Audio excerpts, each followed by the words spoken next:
Tanggal 7 Desember tahun 1941. Ini adalah hari yang memalukan dalam sejarah Amerika Serikat. Jepang mengirim 414 pesawat tempur ke sana, yang terbang di atas ladang Hawaii di Amerika Serikat. Baru sekarang militer AS bereaksi dengannya. Jepang akan menyerang Pearl Harbor. Dan militer AS digeladak tidak tahu apa yang sedang terjadi. Jepang sudah mulai menjatuhkan bom. Itu pesawat pengebom, cepatlah lari. Tanpa ragu, militer AS terbangun karena suara keras dari pengeboman. Koki ini sedang mengupas kentang. Ketika dia mendengar suara di luar, dia bahkan mengira mereka sedang melatih sesuatu. Tanpa tahu kapal perang yang dia tumpangi dibom oleh pesawat. Bom jatuh lurus ke bawah dari ketinggian 40 meter. Yang melewati geladak dan mendarat tepat di gudang amunisi kapal perang. Pesawat pembom Jepang menembak dengan liar ke kapal perang Amerika. Kapten kapal hanya bisa membawa bawahannya untuk mempersiapkan pertempuran dengan tergesa-gesa. Mereka bahkan tidak punya waktu untuk berpakaian. Yang baru saja memasuki parit. Pesawat-pesawat tempur terbang rendah di atas 4 kapal perang yang terparkir rapi. Jepang pada saat ini masih belum mengetahui. Pemandangan tragis di depan mata kita ini akan ditukar dengan balas dendam oleh Amerika Serikat dengan cara apapun. Rencana perang tentara Jepang masih dijalani. Pesawat tempur menembakkan torpedo ke laut. Saat torpedo jatuh ke air, kapten yang meminta bantuan tadi, sekarang merasa ada yang tidak beres. Memang detik berikutnya, sampai Koki menemukannya. Hanya nafas terakhirnya yang tersisa. Dia menyuruhnya menggunakan radio untuk dukungan. Dan mengatur untuk menghadapi situasi umum. Kapten, semuanya telah dalam posisi. Kamu dapat yakin. Setelah mendengar ini, kapten akhirnya menutup matanya dengan ketenangan pikiran. Pengeboman di luar masih berlanjut. Kapal perang di depan akan tenggelam. Banyak anggota di kapal telah melompat ke air untuk berjuang demi hidup. Torpedo demi torpedo terus meluncur melewati para prajurit. Suara bom demi suara bom membuktikan sifat fatal dari serangan itu. Untuk pertama kalinya, tentara muda Amerika merasakan kebrutalan peperangan. Pada saat yang sama bandara di Pearl Harbor juga dibom. Kemudian mereka menjatuhkan banyak bom lagi. Tentara Jepang kehilangan akalnya, bahkan rumah sakit pun tidak dilewatkan. Seorang reporter muda di langit perang. Dia menangkap adegan ini dengan kameranya. Tapi detik berikutnya, dia juga meninggal karena serangan bom. Yang terluka terus dibawa ke rumah sakit. Prajurit muda ini terus memohon perawat untuk menyelamatkannya. Tetapi para dokter tidak dapat merawat semua yang terluka tepat waktu. Dia mengarahkan ke perawat seolah memberi perintah. Rumah sakit hanya menerima pasien yang bisa dirawat. Ini berarti bahwa beberapa yang masih hidup akan dikutuk sebagai reaksioner. Perawat melihat orang-orang yang terluka yang terus-menerus dikirim. Beberapa dari mereka bahkan adalah teman yang bermain dengan mereka kemarin. Di sisi ini, pilot yang melarikan diri dari bandara memutuskan untuk melawan. Tetapi itu juga berarti bahwa saat mereka lepas landas, mereka tidak boleh kalah. Pesawat prajurit ini baru saja meninggalkan landasan. 3 pesawat musuh yang mengikutinya. Saat pesawat ini akan lepas landas, prajurit-prajurit muda ini tidak pernah takut mati. Tapi bukan dengan cara ini. Yang tersisa mereka adalah 2 pesawat yang utuh. Hei sobat, sudah saatnya kita memulai pertunjukan udara. Ayo naik. 2 pesawat mulai lepas landas lagi. Tapi landasan di bandara terlalu pendek. Mereka belum pernah mencoba penerbangan dengan panjangnya yang begitu pendek. Tetapi dalam situasi saat ini mereka hanya bisa mengambil risiko. Rekan-rekan di tanah menggunakan senjata sebagai dukungan mereka. Untungnya, mereka bisa lepas landas tepat saat hendak menabrak gedung. Selanjutnya adalah pertempuran resmi. Lusinan pesawat mengikuti mereka. Pesawat terus naik ke langit untuk menghindari serangan pesawat musuh.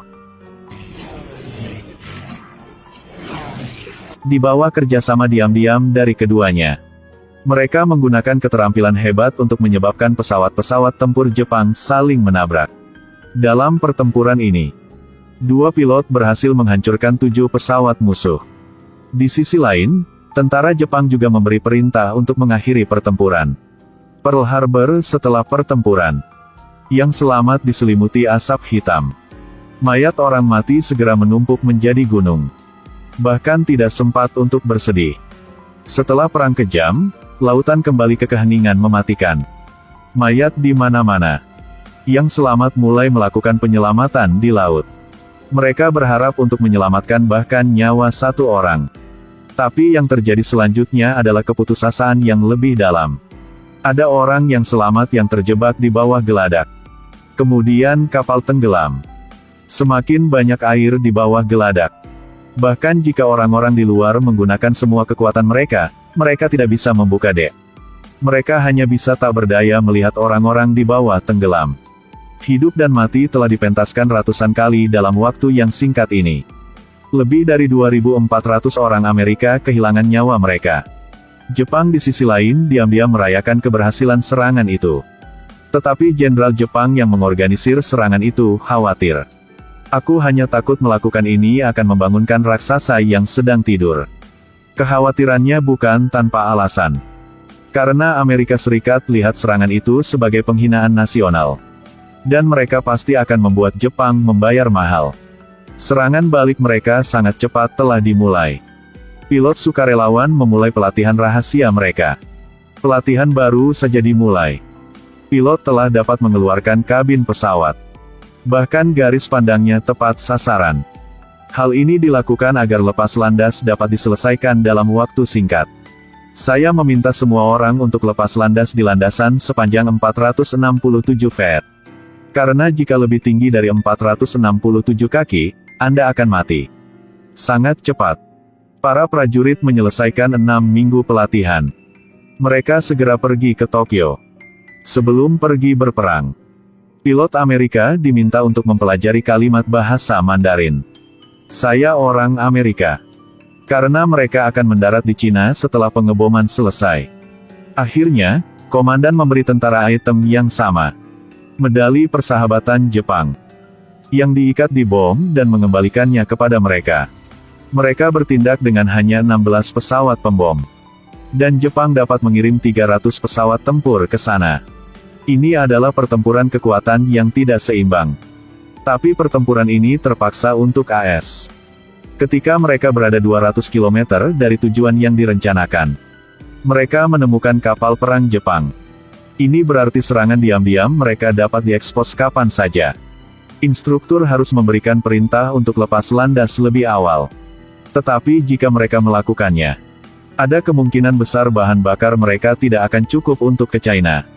Untuk mengurangi berat pesawat sebanyak mungkin, pilot harus melepaskan senjata dan mengangkutnya. Bahaya dari kues ini telah meningkat berkali-kali.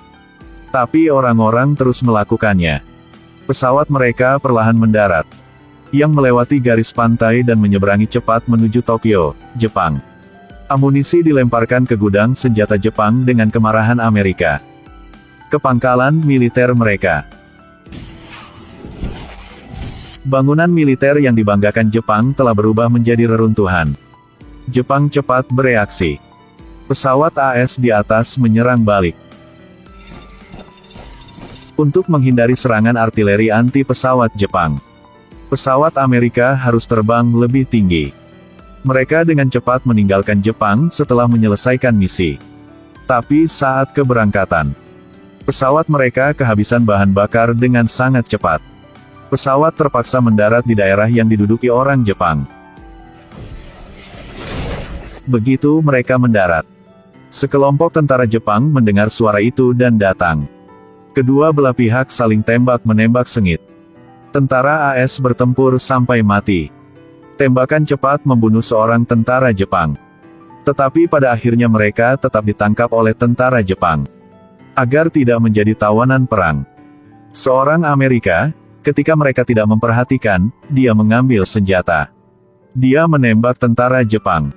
Membunuh 2 tentara Jepang dengan 1 tembakan. Tapi sayang amunisi di pistol cepat habis.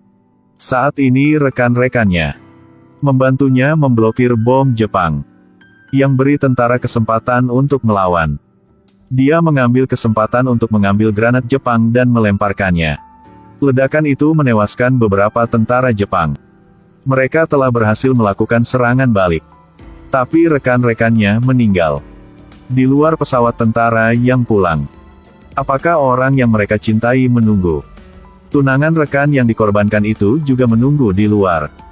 Ketika melihat para prajurit keluar dari pesawat dengan selamat satu persatu, wanita itu tersenyum. Tapi detik berikutnya, senyumnya hilang. Karena yang muncul terakhir adalah peti mati kayu.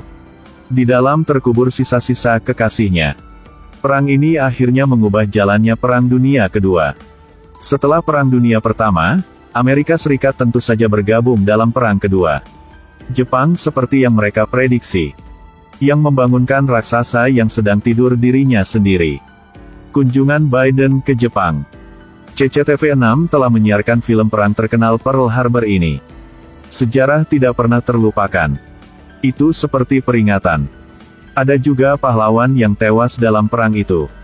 Setelah peristiwa tanggal 18 September, China dengan cepat mendirikan sekolah angkatan udara. Lebih dari 1.700 pilot pertama kali Cina telah dipilih. Mereka berasal dari keluarga kaya, usia rata-rata 23. Dari hari kelulusan hingga saat pengorbanan kurang dari setengah tahun. Bertekad berani mati demi kelangsungan hidup tanah air. Kafan kulit kuda. Tahun itu, slogan sekolah ditulis. Tubuh, pesawat, dan bom kita. Bersama dengan musuh sampai mati. Harap diingat bahwa, di balik kedamaian dan kemakmuran hari ini, ada banyak pengorbanan dari nenek moyang kita.